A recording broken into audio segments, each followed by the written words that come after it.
नमस्कार, मेरा नाम देवाशीष कुमार है और आप इस वक्त देख रहे हैं DSD न्यूज।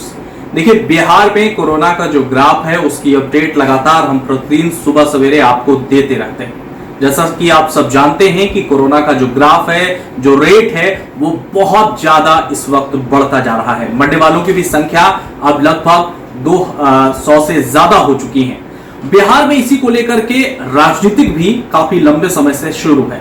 विपक्ष सरकार पर यह आरोप हमेशा से लगाता रहा है कि बिहार में कोरोना के जो लोग हैं उनकी स्थिति ठीक नहीं है।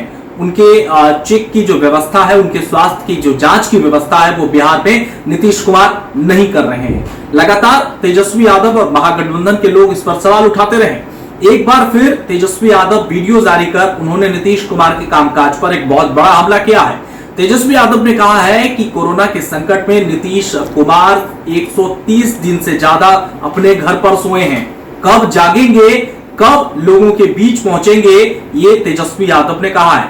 वीडियो के जरिए और क्या कुछ तेजस्वी यादव कह रहे हैं, ये हम आपको सुनाते हैं। बार में छापा कि सेंट्रल कमेटी की रिपोर्ट क्या है।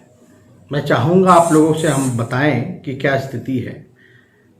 Members way August at what they saw in Patna as they visited multiple hospitals including bodies of COVID-19 patient lying unattended on beds and in corridor। जब वो कमेटी के लोग आए तो डेड बॉडीज जो हैं कोविड-19 के वो अनअटेंडेड, मतलब कि कॉरिडोर में, वरांडाओं में उनकी लाश पड़ी हैं, बेड्स पे जो है लाश पड़ी हैं, कोई उठाने वाला नहीं रहा। और पेशेंट्स के जितने भी अटेंडेंट थे वो बेचैनी में अंदर बाहर कर रहे थे। The doctors are not going near the COVID-19 patient, as the whole system has broken down and the doctors fear that if they get infected, no one will take care of them। यानी इसका मतलब है कि अगर doctors को डर लग रहा है कि पेशेंट के पास जाए या ना जाए, क्योंकि सरकार जो है उनको पीपी किट्स जो है वो उपलब्ध नहीं करा पा रही, तो उनको डर है कि भाई वो इन्फेक्टेड ना हो जाए, उनको ये बीमारी ना फैल जाए, इसलिए वो मरीजों के पास नहीं जा रहे हैं। उनको ये संदेह है अगर वो जाएंगे मरीजों के पास बिना पीपी किट्स के तो उनको भी ये बीमारी हो जाएगी और उनका इलाज करने वाला कोई नहीं होगा। ये डॉक्टर की चिंता है, जो वो उस कमेटी की रिपोर्ट है, ये मेरी नहीं। तीसरे पॉइंट पे अगर हम आए, as per union government sources, Bihar government is just not spending money on fighting Covid. यानी बिहार सरकार जो है पैसा ही नहीं खर्च कर रही कोविड-19 से लड़ने में। आपको भी पता है इतना पैसा खर्च बोलते हैं कि हम पैसा खर्च कर रहे हैं, ये कर रहे हैं, वो कर रहे हैं, लेकिन पूरा भ्रष्टाचार का सिस्टम जो है, वो कॉकस जो है वो कायम हो चुका है और रिपोर्ट में है कि जमीनी स्तर पे कोई पैसा ही नहीं खर्च की जा रही है। तो मेरा सवाल है कि ये पैसा जा कहां रहा है फिर। दूसरी चौथी पॉइंट पे अगर आप जाएं, there are not purchasing rapid antigen kits. यानी बिहार सरकार खरीद ही नहीं रही है रैपिड एंटीजन किट्स होता है जिससे जांच कराई जाए, वो किट्स ही नहीं खरीद रही है। ये मैं नहीं कह रहा, ये कमिटी का रिपोर्ट कह रहा है। अगर आप देखें कि रिक्वायरमेंट जो है बिहार का वो 4 लाख है और बिहार सरकार खरीद नहीं रही है। अब पांचवें पॉइंट पे आए तो इसमें ये रिपोर्ट में, how can they do mass testing when they only have 20,000 kits for population of 12 crore. यानी इनका कहना है कि इतनी बड़ी मास टेस्टिंग कैसे होगी। जब हम लोग बार बार कहते हैं रैंडम टेस्टिंग होनी चाहिए, संख्या बढ़ानी चाहिए, तो मात्र 12 करोड़ के आबादी में इनके पास 20,000 टेस्टिंग किट्स है, तो मास टेस्टिंग कैसे हो पाएगी। This shows the lack of seriousness of the state government in handling Covid. यानी साफ कमिटी कह रही है सेंट्रल की कि ये लैक ऑफ सीरियसनेस है, यानी गंभीर नहीं है सरकार हैंडलिंग कोविड-19 में, मतलब की स्थिति को हैंडल करने में सरकार गंभीर नहीं है। ये साफ आरोप जो है ये सेंट्रल कमिटी का लगाया जा रहा है। They are neither purchasing the requirement number of kits nor are they seeking। और हमने पूरा उनको कहा था कि अगर आपको इन्वेस्टिगेशन में ज़रूरी लगे तो हम लोग आपके साथ हैं। अगर आप CBI इंक्वायरी चाहें या कोई भी इंक्वायरी अगर आप मांगेंगे तो हमारा पार्टी जो है हम आपको साथ देंगे, आपके लिए हम आवाज़ उठाएंगे साफ रूप में। लेकिन इसमें कोई राजनीति नहीं। दुख की बात यह है कि हमने एक पत्र भी मुख्यमंत्री जी को लिखा था कि उस पत्र में साफ तौर पे था कि जो राजगीर में जो फिल्म सिटी जो बन रही है वो सुशांत सिंह राजपूत के नाम पे किया जाए। लेकिन मुख्यमंत्री जी का इतने दिन हो गए, अब तक उस पत्र का जवाब नहीं आया। और मैं केवल जानना चाहता हूं, क्या मुख्यमंत्री जी चाहते हैं या नहीं कि सुशांत सिंह राजपूत के नाम पे राजगीर वाला फिल्म सिटी बने या ना बने? राजगीर में जो बन रहा है फिल्म सिटी, क्या नाम जो है राजगीर फिल्म सिटी का सुशांत सिंह राजपूत के नाम पे वो करेंगे या नहीं करेंगे? मैं नीतीश कुमार जी से पूछना चाहता हूं। और बेहद दुख की बात है कि सुशांत सिंह ने बिहार का नाम, राजपूत जो है उन्होंने बिहार का नाम रोशन किया। उन्होंने अब तक उनके परिवार से मुख्यमंत्री जी ने मुलाकात नहीं की। ये बेहद दिखाता है कि इंसानियत और मानवता की क्या उनके लिए वैल्यू हैं। तो साफ तौर पे ज़्यादा कुछ नहीं कहना। हाँ, हम लोग चाहते हैं, राष्ट्रीय जनता दल ने पहले ही सीबीआई इंक्वायरी की मांग कर रखी है। पता होगा शेखर सुमन भी आए थे, उनके साथ भी हमारी प्रेस कॉन्फ्रेंस हुई थी जहां हम लोगों ने इस बात को रखा था और चाहेंगे कि निष्पक्ष जांच हो, और ताकि कई उनके जो फैंस हैं सुशांत सिंह राजपूत के, वो लोग लगातार जो हैं दुखी हैं। इतने दिन हो गए, अब तक जांच का पता नहीं चल रहा, कौन इसका जिम्मेदार है नहीं है।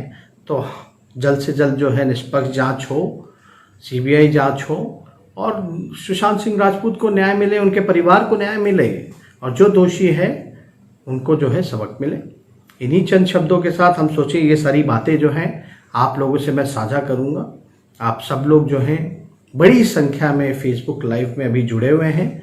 आप सब लोगों का हम धन्यवाद करते हैं, प्रणाम करते हैं और उम्मीद करते हैं कि इस निकम्मी और सरकार को जगाने के लिए आप लोग लगातार सोशल मीडिया के माध्यम से आवाज उठाते रहिएगा। जय हिंद, जय Bihar. Seeking the same from the central government, ना वो खरीद रही है ना सरकार से या किसी और से वो मांग कर किट जो है वो दिलवा दीजिए। और सबसे इंपॉर्टेंट पॉइंट है, आप अस्पताल में देखे होंगे कि डॉक्टर नहीं है, डॉक्टर जो है पेशेंट के पास नहीं जा रहे हैं। और ये अभी से नहीं, नीति आयोग के रिपोर्ट में साफ तौर पे है कि बिहार सबसे फिसड्डी राज्य है अस्पताल के मामले में, चिकित्सा के मामले में है। डॉक्टरों की कमी है, नर्सेस की कमी है, स्वास्थ्य कर्मचारियों की कमी है। इसको हमने कई बार जो है बिहार सरकार का आंकड़ा भी निकाला, नीति आयोग का जो रिपोर्ट था वो भी हमने पेश किया। सरकार ने कोई जवाब नहीं दिया इस पे। आज सरकार के जो सेंट्रल की टीम है वो कहती है, कमिटी जो कहती है कि इन सच अ डिफिकल्ट टाइम, इस गंभीर परिस्थिति में, मुश्किल घड़ी में, files related to appointment of 4,000 doctors and 6,000 nursing staff are shutting between the minister and secretary of the state health department for months। यानी साफ साफ सेंट्रल कमेटी का आरोप है नीतीश कुमार जी पर कि 4,000 डॉक्टरों की नियुक्ति की फाइल, 6,000 नर्सिंग स्टाफ की फाइल सेक्रेटरी और मंत्रियों के बीच में ही घूमती जा रही है और नियुक्ति नहीं हो रही। इसकी वजह से बिहार जो है सफर कर रहा है, झेल रहा है। तो हम लोग, विपक्ष के लोग जितने भी आरोप लगाते रहे, वाकई में आप देख सकते हैं क्या स्थिति बनी है। दूसरी बार बाढ़ को लेकर के अगर हम लोग आए हैं तो बाढ़ नियंत्रण नहीं किया जा रहा, बल्कि ये लोग, बिहार सरकार जो है बाढ़ को निमंत्रण दे रहे हैं। पुल पुलिये, तटबंध जो है, चाहे चंपारण का तटबंध हो या सारण का तटबंध हो या बांध हो, ये पूरी तरीके से जो है टूट रहा है। पुल पुलिये टूट रहे हैं, अप्रोच पुल टूट रहा है। आपको भी पता है गोपालगंज में जो महासेतु थी, पूरा पुल दह गया था, छोटा पुल था, अप्रोच रोड था, सब दह गया, बांध टूट गया। और हम लोग कहते थे इसमें भ्रष्टाचार की वजह से टूटा है, लेकिन सरकार जो है मानती नहीं थी। अब देखिएगा, बीजेपी के ही एक विधायक हैं गोपालगंज जिले के ही, उन्होंने साफ तौर पे नीतीश कुमार जी पे, सरकार पे, मंत्री पर, सिंचाई मंत्री पर आरोप लगाया कि ये जनता दल यूनाइटेड के लोग जो है भ्रष्टाचार की वजह से ये पुल पुलिया जो है तोड़ने का काम कर रहे हैं। तो अब तो देखिएगा कि बाढ़ की जो स्थिति है, ना कोई पूछने वाला है, बद से बदतर हो गया है गोपालगंज की स्थिति। सरकार के लोग जो हैं लोगों को बचा नहीं पा रहे हैं, रहने की व्यवस्था नहीं, खाने की व्यवस्था नहीं, दवा की व्यवस्था नहीं, पशुओं को चारा देने की व्यवस्था नहीं। मतलब हम लोग सरकार से ये मांग कर रहे हैं कि तत्कालीन उनके खाते में कम से कम 20,000 रुपया जो है सरकार दे, तुरंत दे। इतना नुकसान हुआ उनके जान का, मान का, और सरकार जो है आंकड़ा बताए कि कितने लोग जो है प्रभावित हुए हैं, क्या क्या नुकसान हुआ और कितनी जान का नुकसान हुआ, ये सरकार को बताना पड़ेगा। दिक्कत ये है कि लगातार हम लोग सोशल मीडिया के माध्यम से या प्रेस मीडिया के माध्यम से हम लोग आवाज़ उठा रहे हैं। हमारी मजबूरी भी है कि कई जगह हम जा नहीं सकते, लॉकडाउन के कारण जो है चीज़ें जो हैं ठीक नहीं रहती, लेकिन हमारा लगातार प्रयास रहा है कि लोगों के बीच जा कर के उनकी जानकारी को हम लोग प्राप्त करें। मैं खुद स्वयं भी मधुबनी, दरभंगा के इलाकों में गया था, नाव पे देखा, गांव जो है पूरी डूब चुकी है, बेहद जो है